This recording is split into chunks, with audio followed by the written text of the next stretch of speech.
Einfach losspielen Ironwood. Im Duellbrettspiel Ironwood kämpfen zwei asymmetrische Fraktionen um die Macht.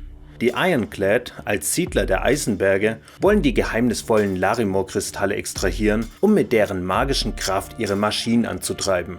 Die Woodwalker, Schattengestalten der Wälder, brauchen die Kristalle, um alte Totems zu finden und damit den Wächter des Waldes zu beschwören, der die Ironclad vernichten soll.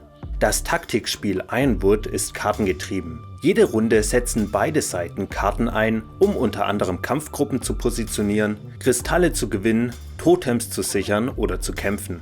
Wie das alles im Detail funktioniert, erkläre ich euch Schritt für Schritt in diesem Video. Ironwood wird voraussichtlich 2025 auf Deutsch erscheinen. Schon jetzt findet ihr es im englischsprachigen Original günstig bei meiner ersten Anlaufstelle für jegliche Brett- und Kartenspiele, nämlich bei der Spieleoffensive. Für die Originalversion sollte euer Englisch aber einigermaßen solide sein. Ich nutze für das Video also die englische Version. Meine übersetzten Begriffe könnten von den späteren Begriffen der deutschen Version abweichen. Das wird euch aber nicht davon abhalten, das Spiel zu verstehen. Ironwood wird in Runden mit abwechselnden Zügen gespielt, wobei der Woodwalker immer der Startspieler ist. Jeder Zug entspricht normalerweise einer Handkarte. Jede Runde hat 3 Phasen: die Vorbereitungsphase, die Aktionsphase und das Rundenende. Die Woodwalker bewegen sich in und zwischen Wäldern und zielen darauf ab, Totems auf Bergen zu entdecken, einzusammeln und in Sicherheit zu bringen. Das dritte gesicherte Totem bringt den Sieg. Die Ironclads bewegen sich auf Bergen und durch Tunnels, graben mit ihrem Bohrer nach Kristallen, um daraus Schmieden zu bauen. Zuerst müssen jedoch Fundamente dafür errichtet werden, damit daraus eine Schmiede entstehen kann. Die dritte fertige Schmiede macht die Ironclads sofort zum Gewinner. Jetzt habt ihr mal einen groben Überblick und seid bereit für die Details. Fangen wir erstmal mit dem Aufbau an. Entscheidet zuerst, wer welche Fraktion spielt und legt dann entsprechend das Spielfeld aus. Wenn ihr beim Spielen nebeneinander sitzt, macht es Sinn, dass Ironclads links und Woodwalker rechts sitzt. Achtet darauf, dass ihr die Seite für 2 Spieler vor euch liegen habt, denn es gibt auch eine Solo-Variante. Das gleiche gilt für euer Spielertableau. Im Weiteren braucht ihr als eigenes Material die 3 Basiskarten eurer Fraktion, die ihr an dem Stern erkennt. Das sind eure Standard-Handkarten. Zusätzlich nehmt ihr euch die Spezialkarten als euer Fraktionskartendeck. Mischt es und legt es verdeckt links neben euer Tableau. Jetzt kommt es darauf an, welche Fraktion ihr spielt. Als Häuptling der Woodwalker nehmt ihr die 4 Visionskarten, die jeweils einen der mittleren Berge auf dem Spielplan und in der oberen linken Ecke 3 Kristalle zeigen. Mischt sie, zieht eine in die Hand und haltet sie streng geheim. Die übrigen 3 Karten mischt ihr nochmal mit allen anderen Visionskarten und platziert dann den ganzen Stapel verdeckt auf euer Tableau. Jetzt braucht ihr eure Kämpfer. Legt auf jedes Randwaldgebiet jeweils 2 Einheiten. Die restlichen Kämpfer und die 5 Holztotems behaltet ihr in eurem Spielerbereich. Als Kommandant der Ironclads platziert ihr den Bohrer auf dem Ort Ferrum. Dazu kommt eine Kampfeinheit. Weitere 3 Kämpfer legt ihr jeweils auf alle 4 mit Ferrum benachbarten und verbundenen Orte. Platziert alle Schmieden auf eurem Spielertableau, einen Marker auf die Startposition der Bohrleiste und die übrigen Kämpfer und Golems daneben. Zuletzt bildet ihr noch einen allgemeinen Vorrat für die weißen Markerwürfel und die Kristalle. Damit seid ihr bereit für die Partie. Eine Runde beginnt immer mit der Vorbereitungsphase. Beide Spieler erhalten Kristalle. Die Woodwalker bekommen 1, die Ironclads 2. In eurer Hand habt ihr zu Beginn einer Runde immer mindestens eure 3 Basiskarten.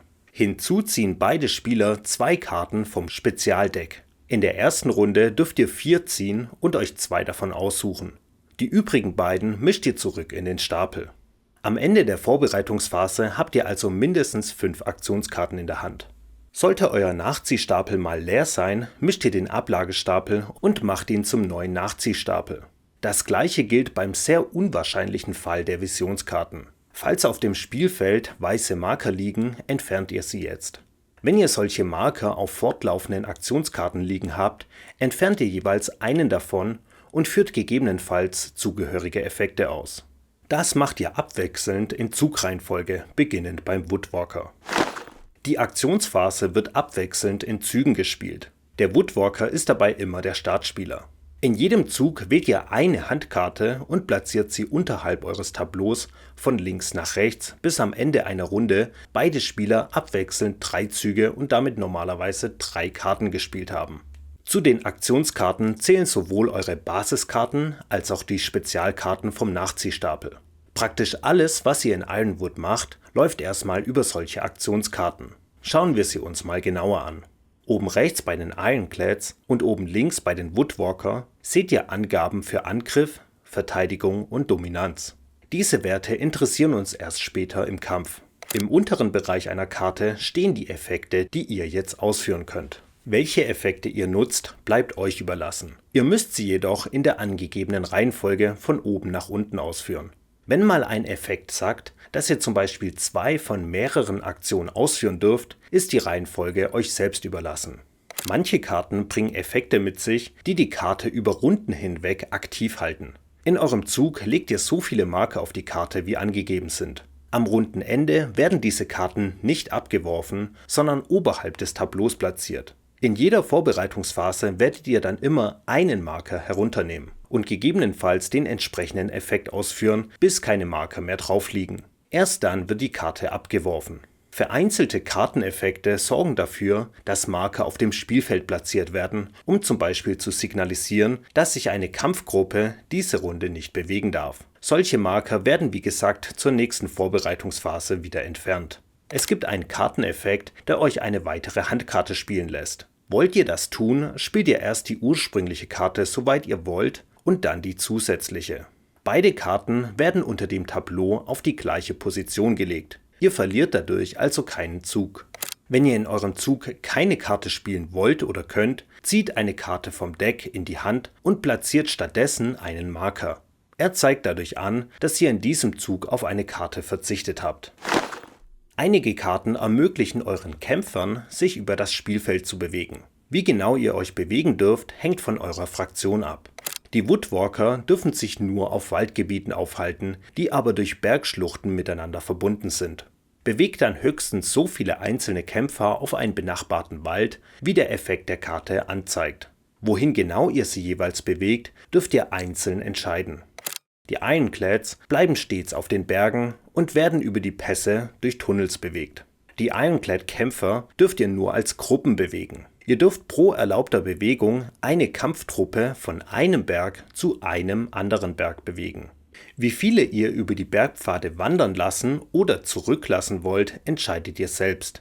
Es ist euch aber nicht erlaubt, eine Gruppe innerhalb einer Aktion zu mehreren verschiedenen Bergen zu schicken. Egal welche Fraktion ihr spielt, dürft ihr eine Einheit pro Zug um höchstens einen benachbarten Bereich weiter bewegen. Nur vereinzelte Ausnahmeeffekte brechen diese Regel. Auch Kämpfe werden durch Karteneffekte ausgelöst. Macht und Kontrolle über die verschiedenen Orte auf dem Spielfeld sind spielentscheidend. Der Woodwalker will den Bau von Schmieden blockieren, während der Kommandeur der Ironclads verhindern will, dass die Woodwalker die mächtigen Totems finden und davontragen. Die Woodwalker-Einheiten auf Waldfeldern am Spielfeldrand können weder angegriffen werden noch selbst angreifen. Ihr kontrolliert ein Gebiet, sobald und solange mindestens eine Kampfeinheit an einem Ort ist. Die Daumenregel: alles was rund ist, ist eine Kampfeinheit. Der Bohrer der Ironclads und Schmiedefundamente sind keine Kampfeinheiten und bringen allein auch keine Kontrolle über einen Berg. Schmieden allein können zwar auch nichts kontrollieren, nicht allein angreifen oder zerstört werden, wenn sie aber mit anderen Ironclad-Kampftruppen Teil eines Kampfes werden, bringen sie einen Bonus mit sich, nämlich einen Angriffsschaden gegen feindliche Einheiten. Kämpfe finden immer zwischen ganzen Kampftruppen statt, die benachbart zueinander stehen. Eine in einem Wald, die andere auf einem Berg. Wollt ihr jetzt angreifen, spielt ihr eine passende Aktionskarte. Dann entscheiden beide Spieler, ob sie eine Handkarte einsetzen wollen und legen sie verdeckt auf den Tisch und decken sie gleichzeitig auf. Hierbei zählt dann allein der Bereich der Kampfwerte. Diese gespielte Karte werdet ihr also in der nächsten Zeit nicht mehr als Aktionskarte spielen können. Wer keine Karte einsetzt, hat automatisch Kampfwerte von 0 und bei Gleichstand gewinnt immer der Angreifer. Jetzt gleicht ihr die Werte gleichzeitig ab. Zuerst errechnet ihr eure Angriffsstärke. Woodwalker also 3 und Ironclad 1. Zum angezeigten Wert zählen gegebenenfalls Golems oder Schmieden mit jeweils 1 hinzu. So kommen die Ironclads jetzt ebenso auf 3. Von dem errechneten Schaden durch euren Gegner zieht ihr jetzt den Verteidigungswert ab. Ironclad verteidigt sich mit 2, erleidet jetzt also noch einen Schaden in Höhe von 1. So viele Ironclad-Kämpfer gehen jetzt drauf und werden zurück in den Spielerbereich genommen. Um einen Golem zu töten, muss ihm der Woodwalker 2 Schaden zuteilen können. Dafür hat es in diesem Beispiel aber nicht gereicht. Der Woodwalker wird mit 3 angegriffen, kann sich aber nicht verteidigen, also verliert er 3 Kämpfer. Verliert einer im Kampf alle Kampfeinheiten, hat er ihn automatisch verloren. Haben beide all ihre Kämpfer verloren, gewinnt keiner. Wenn ihr beide noch Einheiten übrig habt, kommt der Dominanzwert zum Zug. Jede eurer verbliebenen Kämpfer und Golems zählt je 1 dazu. Die Ironclads haben also 2 plus 2, also 4 Dominanz. Die Woodwalker haben durch ihre Einheiten 3 Dominanz. Möglicherweise könnt ihr noch einen Karteneffekt nutzen, um eure Dominanz weiter zu steigern. Dieser muss dann aber über eine gespielte Aktionskarte kommen. Denn wie gesagt, die Effekte von den Karten im Kampf sind bis auf vereinzelte Ausnahmen komplett irrelevant. Wer jetzt die höchste Dominanzstärke hat, gewinnt die Schlacht. Karten, die ihr für den Kampf aufgebraucht habt, werft ihr jetzt ab. Basiskarten legt ihr neben den Ablagestapel und nehmt sie zum runden Ende wieder auf die Hand. Der Gewinner, in unserem Fall Ironclad, kann die gegnerischen Kampfeinheiten in die Flucht schlagen und bewegt sie dann alle gemeinsam zu einem angrenzenden Ort seiner Wahl. Das darf er auch, selbst wenn es dem Verlierer selbst verboten wäre, sich wegzubewegen. Gegebenenfalls muss der Betroffene dann sogar die Konsequenzen dafür tragen. Wenn die Woodwalker ein Totem tragen und zur Flucht gezwungen werden, lassen sie das Totem fallen. Es muss dann aber rechtzeitig neu aufgesammelt werden. Mehr dazu später. Um die Golems zu rekrutieren, müsst ihr eine Aktionskarte mit diesem Golem-Symbol spielen. Wie schon gesagt, Schmieden können normalerweise nur angegriffen oder Teil eines Kampfes sein, wenn auf demselben Ort Kampfeinheiten stehen. Die Woodwalker können aber mit dieser Karte die Schmiede in der Mitte in Ferrum angreifen und dabei 3 Kristalle erbeuten. Wird sie allein angegriffen, gewinnen die Woodwalker automatisch. Nur wenn sie von Ironclad-Kämpfern verteidigt wird, hat sie auch eine eigene Angriffsstärke. Der Bohrer ist keine Kampfeinheit und zählt weder zur Angriffsstärke noch zur Dominanz. Wurden allerdings alle Ironclad-Kämpfer an einem Ort vernichtet, auf dem auch der Bohrer steht, wird auch er zerstört. Anders als die Schmieden kann der Bohrer gezielt angegriffen und damit automatisch zerstört werden, selbst wenn keine Ironclad-Kämpfer beiseite stehen. Ist der Bohrer zerstört, wird er nach Ferrum verschoben. Falls ihr selbst noch überlebende Einheiten übrig habt und der Bohrer Kristalle geladen hatte, nehmt ihr euch einen davon aus seinem Frachtbereich. Alle weiteren Kristalle darin gehen verloren, müssen also in den Vorrat gegeben werden. Da die Fracht entleert wurde, wird der Marker auf der Leiste zurückgesetzt. Mehr dazu im Anschluss. Der Bohrer gehört nicht zu den Kampftruppen und wird deshalb mit einer eigenen Aktion bewegt. Sinn des Bohrers ist vor allem, Kristalle einzusammeln, die ihr für den Bau von Schmieden braucht, die euch letztendlich den Sieg bringen. Landet er auf einem Berg, auf dem noch keine fertige Schmiede steht, rückt ihr den Marker auf der Bohrerleiste um 1 nach rechts, was dann eine Belohnung auslöst. Mit der ersten Stufe erhaltet ihr 2 Kristalle in euren Frachtbereich. Er zeigt an, welche Ladung euer Bohrer mit sich führt. Diese Kristalle stehen euch erstmal noch nicht zum Verbrauch zur Verfügung, weil sie ja noch unterwegs sind. Die zweite Stufe belohnt euch mit einem weiteren Kristall. Zudem dürft ihr die oberste Karte des Visionskartendecks von eurem Gegner ansehen. Warum ihr ihn damit dann einen Schritt voraus seid, erfahrt ihr gleich. Außerdem bekommt ihr noch einen Rekruten, den ihr auf das Gebiet setzt, wo euer Bohrer eben seine Bewegung begonnen hat. Auch auf der dritten Stufe werdet ihr nochmal mit einem Kristall belohnt. Zusätzlich zieht ihr eine Karte von eurem Nachziehstapel in die Hand. Wenn ihr den Marker ein weiteres Mal nach rechts rücken müsstet, nehmt ihr euch einfach jedes Mal nochmal den Stufe 3 Bonus. Landet oder steht ihr bereits mit dem Bohrer auf einem Berg mit Schmiede, wird er automatisch entladen, auch wenn die Schmiede gebaut wird, während der Bohrer schon bereitsteht. Dann schaufelt ihr die Kristalle vom Frachtbereich in den Bereich rechts für verfügbare Kristalle. Ab jetzt dürft ihr sie für den Bau von Schmieden oder zum Kauf von Rekruten verwenden. Direkt nachdem ihr den Bohrer entladen habt, setzt ihr den Marker auf der Bohrerleiste zurück auf die Startposition und könnt den Bohrer jetzt aufs Neue losschicken. Falls ihr noch eine Bewegung übrig habt, könnt ihr das sogar sofort tun und in den nächsten Berg bohren. Auch Schmieden bzw. Fundamente dafür baut ihr über Kartenaktionen. Schmieden werden in 2 Stufen errichtet. Erst das Fundament auf einem der äußeren Berge, zum Beispiel mit Hilfe der Basiskarte Expansion. Der Berg muss dafür von euch durch Kampftruppen kontrolliert sein. Und mit der Aktion Bauen, zum Beispiel auf der Basiskarte Verstärkung, wird ein Fundament in eine Schmiede umgewandelt. Das kostet euch 5 verfügbare Kristalle. Sobald ihr die 3. Schmiede gebaut habt, gewinnt ihr das Spiel. Fundamente wirken sich auf keinen Kampf aus und können, genau wie Schmieden, auch nicht zerstört werden. Schmieden haben aber im Gegensatz zu Fundamenten eine Auswirkung auf den Kampf, denn sie richten ja einen zusätzlichen Schaden an. Schmieden bringen euch die weiteren Vorteile, dass je mehr ihr baut, desto mehr Möglichkeiten habt ihr, euren Bohrer zu entladen. Zu Beginn habt ihr nur den Berg in der Mitte namens Ferrum, der an sich in seiner Funktion schon als Schmiede gilt, allerdings nicht zum Spielziel der 3 Schmieden dazu zählt. Außerdem bringen mehr Schmieden auch mehr Optionen, wo ihr neue Rekruten einsetzen könnt. Mehr dazu beim Rundenende. Das Pendant zu den Schmieden der Ironclads sind die Totems bei den Woodwalker. Denn sobald ihr 3 erfolgreich eingesammelt habt, gewinnt ihr die Partie. Die müsst ihr nicht bauen, sondern finden und dann in eines der äußeren Waldgebiete bringen. Mit jedem Kämpfer könnt ihr ein Totem einsammeln und abtransportieren. Wenn ihr in eurem Zug mehrere Bewegungen habt, dürft ihr ein Totem in ein benachbartes Gebiet bringen und dort einem anderen Kämpfer übergeben, der sich in diesem Zug noch nicht bewegt hat. Er könnte das Totem weiter zum Ziel transportieren. Damit müsst ihr euch aber beeilen, denn sobald ein Totem aufgesammelt wird, läuft die Zeit. Habt ihr es bis zum Ende der Runde noch nicht in einen Wald am Spielfeldrand gebracht, wird es gewendet. Seine Macht verblasst. Schafft ihr es auch in der nächsten Runde nicht, das Totem ans Ziel zu bringen, wird es vom Spielfeld genommen. Sobald ein Totem auf einem Randwaldgebiet angekommen ist, gilt es als gesichert. Dann nehmt ihr es auf euer Tableau. Wenn ein Totem von Einheiten getragen wird, die einen Kampf verlieren, lassen sie es fallen, egal ob die Einheiten komplett draufgehen oder sich nur zurückziehen müssen. Dann muss das Totem dort neu eingesammelt werden. Jetzt fragt ihr euch, wo es diese Totems überhaupt zu finden gibt. Hier kommen die Visionskarten ins Spiel. Eure Basiskarte Vision erlaubt euch mit dem Effekt Entdecken eine Visionskarte aus eurer Hand aufzudecken.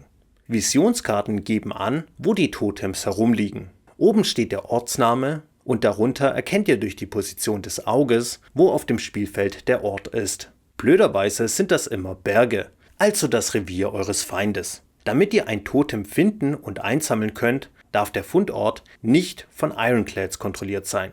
Zur Erinnerung, nur seine Kämpfer und Golems können ein Berggebiet kontrollieren. Außerdem dürfen eure Einheiten das Totem nicht von einem Randwaldgebiet aus einsammeln. Sonst wäre das Totem ja direkt schon am Ziel und damit gesichert. Viel zu leicht. Wenn ihr diese Bedingungen erfüllt, könnt ihr die Aktionskarte mit dem Effekt Entdecken spielen, eine passende Visionskarte aus der Hand offen auslegen und den Einheiten das Totem auf die Schultern packen. Euer Gegner muss jederzeit sehen können, wo überall bereits Totems gefunden wurden und daraus schließen können, wo er einen weiteren Fundort noch verhindern könnte. Noch zur Klarstellung, das würde nicht gehen, weil eure Kämpfer auf einem Randgebiet stehen. Auch das würde nicht gehen, weil der Fundort von Gegnern besetzt ist. In solchen Fällen dürft ihr die Visionskarte also gar nicht erst ausspielen. Ist in einem Effekt die Rede davon, eine Visionskarte zu verbrennen, wird sie verdeckt abgeworfen. Euer Gegner weiß also nicht, welcher Ort aller Wahrscheinlichkeit nach kein Totemfundort mehr sein wird. Falls das Totem auf einem der inneren Berge und nicht auf einem der Randgebirge vorgefunden wurde, bekommt ihr 3 Kristalle. Das erkennt ihr auch ganz schnell auf der Visionskarte selbst.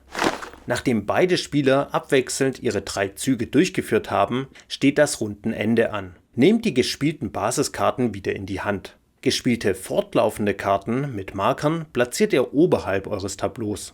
Alle weiteren Spezialaktionskarten, die ihr als Aktion oder im Rahmen eines Kampfes gespielt habt, kommen auf den Ablagestapel. Euer Handlimit ist 8. Habt ihr mehr Karten in der Hand, werft ihr jetzt Spezialkarten ab. In der Vorbereitungsphase werdet ihr trotzdem wieder 2 neue ziehen. Visionskarten zählen nicht zum Handlimit. Wenn ihr Totems auf dem Spielfeld liegen habt, wendet ihr sie, sodass die verblasste Seite zu sehen ist.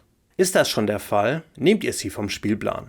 zuletzt könnt ihr noch neue Kämpfer rekrutieren. Pro Einheit kostet euch das 2 Kristalle. Ihr dürft so viele rekrutieren, wie ihr euch leisten könnt.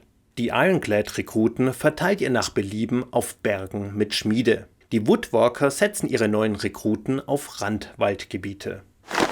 Das Spielende ist schnell erklärt und eigentlich habe ich das auch schon nebenbei getan. Die Woodwalker müssen das 3. Totem gesichert und die Ironclads die 3. Schmiede gebaut haben. Wer das Ziel zuerst erreicht, gewinnt die Partie. Ich hoffe, ihr seid jetzt bereit, Ironwood einfach loszuspielen.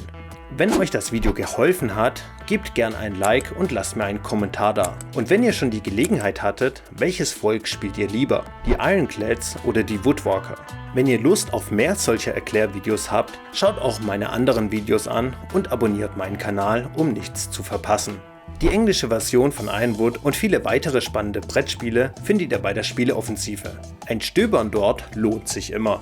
Vielen Dank fürs Zuschauen und jetzt viel Spaß mit Ironwood.